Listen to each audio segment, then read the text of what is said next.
Tayangan ini dipersembahkan oleh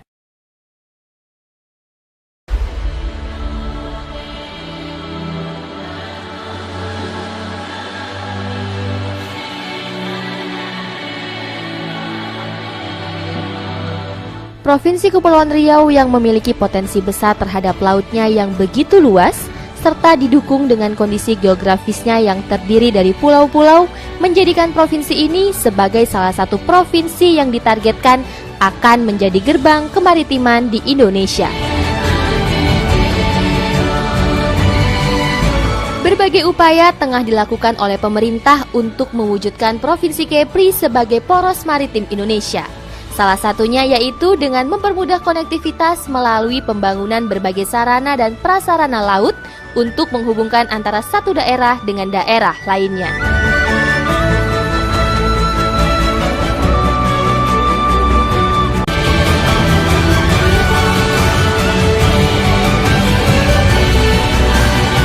Nah, bagaimanakah arah kebijakan pembangunan kemaritiman Provinsi Kepri saat ini? Serta apa sajakah langkah-langkah yang dilakukan pemerintah dalam mewujudkan Provinsi Kepri sebagai poros maritim Indonesia. Bersama Vkom TV, inilah Titik Temu menyatukan beragam persepsi.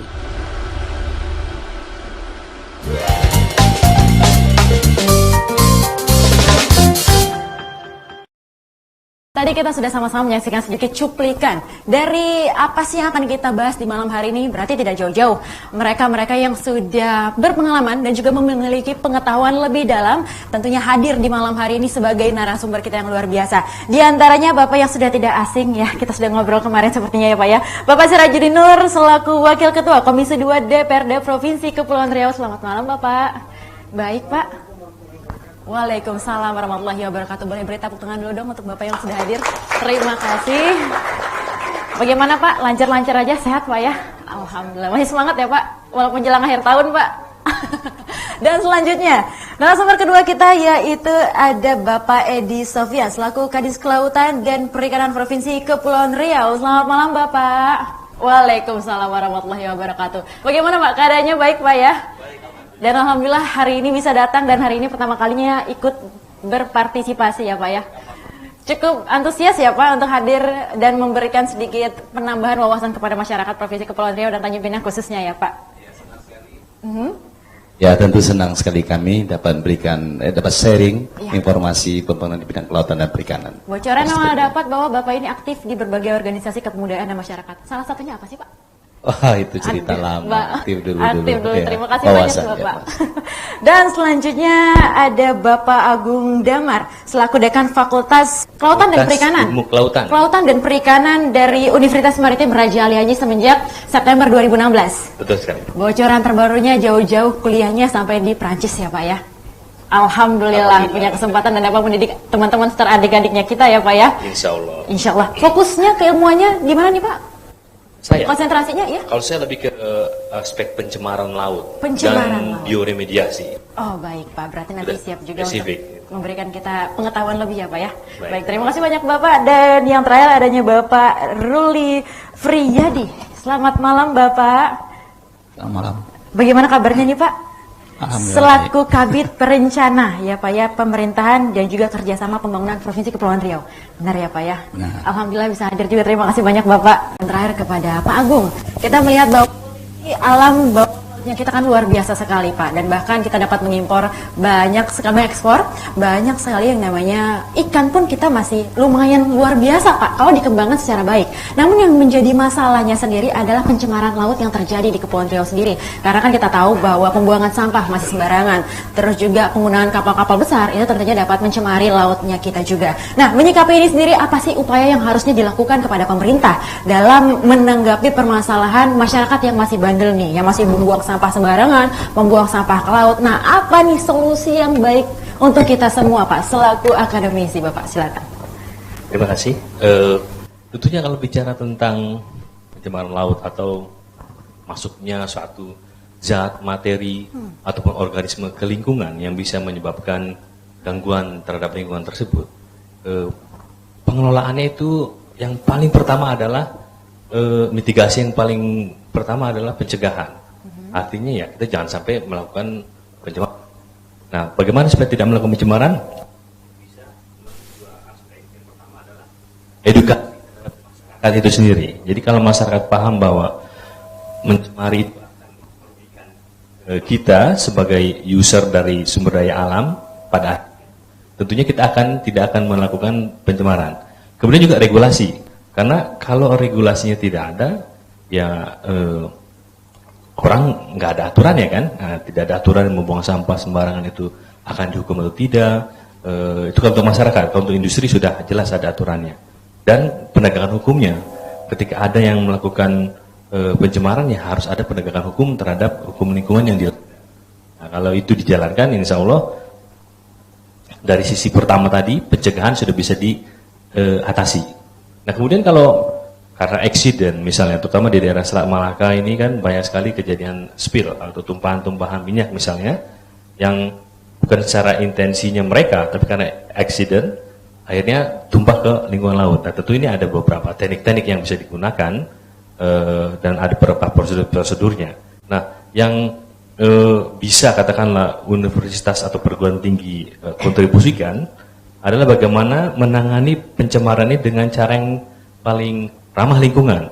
Makanya tadi seperti ada salah satu teknologi yang bisa digunakan, bioremediasi, artinya bagaimana memulihkan lingkungan dengan menggunakan agen biologis.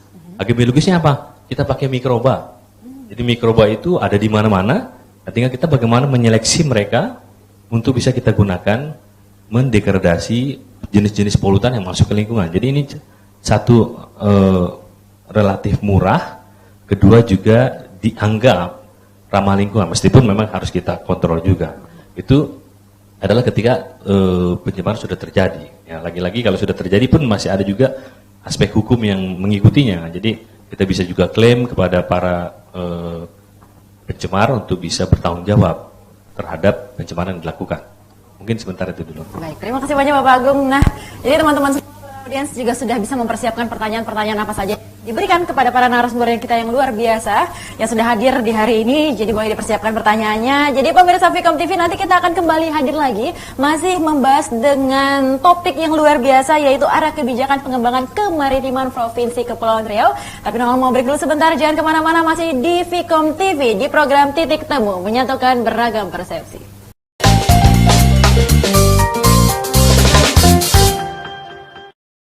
Dan selanjutnya Pak Agung, kita bicara tentang sumber daya manusia.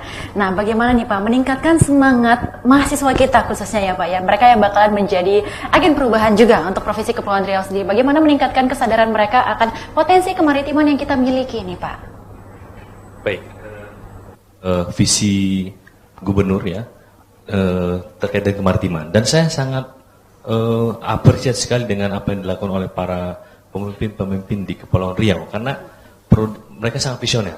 Nah, saya akan mencoba menjawab pertanyaan yang disampaikan tadi, bagaimana menggugah semangat dari para mahasiswa sebagai agen perubahan, agen pengontrol sosial, dan juga sebagai agen penyedia alternatif solusi. Saya pikir ini adalah peran yang harus adik-adik mahasiswa ambil, dan bagaimana menggugahnya. Yang pertama tadi Pak Edi menyampaikan histori. Kita harus tahu siapa diri kita. Jelas Indonesia, bangsa Indonesia adalah bangsa maritim. Dan saatnya sekarang kita harus mulai aktif terlibat di dalam pengembangan kelautan dan kemaritiman. Semuanya harus aktif, karena memang masa depan kita ada di laut. Saatnya berperan. Jadi ini saat yang paling tepat buat adik-adik sekalian mengambil peran di era sekarang ini gitu. Kalau nanti mungkin sudah jadi follower saja ya. Nah, kalian-kalian ini nantinya mungkin akan menjadi pemimpin Republik ini yang memang sangat mengandalkan kemaritiman sebagai pilar-pilar bangsanya. Jadi seperti dalam DNA-nya adik-adik sekalian ini sudah ada, ya nenek moyangku seorang pelaut kan, itu lagunya kan. Jadi memang nggak bisa dipungkir lagi. Tinggal sekarang kita kembali ke track yang tepat gitu saja. Jadi itu yang pertama. Yang kedua tentunya bagaimana kita bisa menjadi agen perubahan tadi, tentu dengan belajar. Di dalam ajaran agama juga diajarkan bagaimana kita belajar, baca, ya kan? Itu membaca secara harfiah atau membaca kondisi secara konseptual. Jadi lihat lingkungan sekitar seperti apa, apa kurangnya, bagaimana mengkritisinya. Silakan. Pemuda itu tidak bisa bilang tidak bisa. Kalau tidak bisa itu hanya boleh bilang orang pemuda ketika dia sudah punya batu nisan. Mungkin sebentar itu dulu ya. Terima kasih banyak Pak Agung. Boleh diberi tepuk tangan lagi kepada narasumber kita yang luar biasa. Jadi para mahasiswa harus menjadi orang-orang yang visioner dan juga dapat menjadi agen perubahan yang baik. Ya, di sesi berikutnya nanti kita akan langsung memberikan kesempatan kepada teman-teman para mahasiswa yang ingin memberikan pertanyaan langsung kepada para narasumber kita. Nanti kita persilahkan. Tapi kita mau break dulu sebentar. Jadi pemirsa Vkom TV jangan kemana-mana. Saksikan terus program Titik Temu menyatukan beragam persepsi dengan tema arah kebijakan pengembangan kemaritiman Provinsi Kepulauan Riau. Kita undang untuk teman-teman Ibu Sina yang pengen memberikan pertanyaan lagi. Kak, silakan.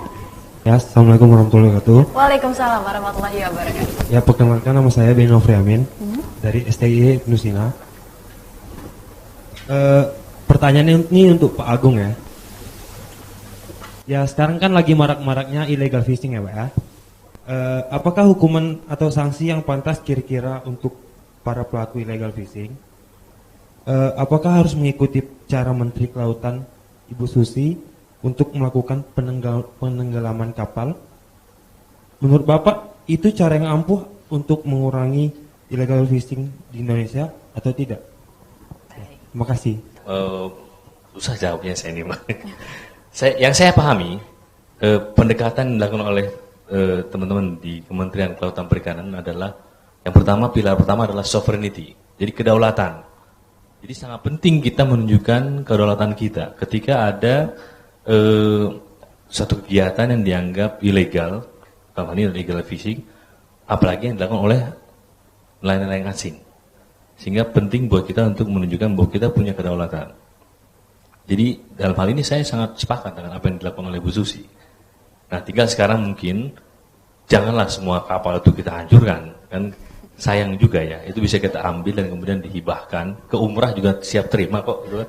Kalau dikasih kapalnya nggak apa-apa, karena kalau di nelayan mereka tidak mau itu. Ada kalau nelayan di Natuna itu mereka selalu meyakini bahwa orang-orang dari Thailand itu mereka punya ritual khusus. Kalau kapalnya diambil sama orang, ini didoain nggak akan dapat ikan, makanya nggak bisa dipakai buat nangkap ikan lagi, dan nggak mau kalau dikasihkan nelayan biasanya. Nah, kalau universitas berani ngambil itu, dukunnya kalah lah sama orang universitas. Jadi kalau mau dikasih Bu Susi kalau nangkap lagi kapal ikan, yang nggak usah ditenggelamin, kasih aja ke universitas-universitas di Indonesia yang punya bidang perikanan dan kelautan. Rasanya itu akan bisa lebih dimanfaatkan. Jadi untuk jangka waktu yang pendek itu solusi yang bisa dikatakan tepat. Artinya memang untuk jangka waktu yang pendek, saya pikir approach yang dilakukan oleh Ibu Susi menenggelamkan kapal itu hal yang boleh-boleh saja, tapi tentu ke depan harus dipikir lagi langkah-langkah yang lebih wise lah. Nah, itu dia teman-teman, tadi sudah ada sedikit gambaran. Yang ingin bertanya, sabar dulu, tahan dulu, karena kita mau break dulu sebentar. Dan pemirsa Vkom TV mungkin yang masih belum puas untuk menyaksikan tayangan ini, sabar dulu. Dulu sebentar, jadi kemana-mana masih di program Titik Temu menyatukan beragam persepsi.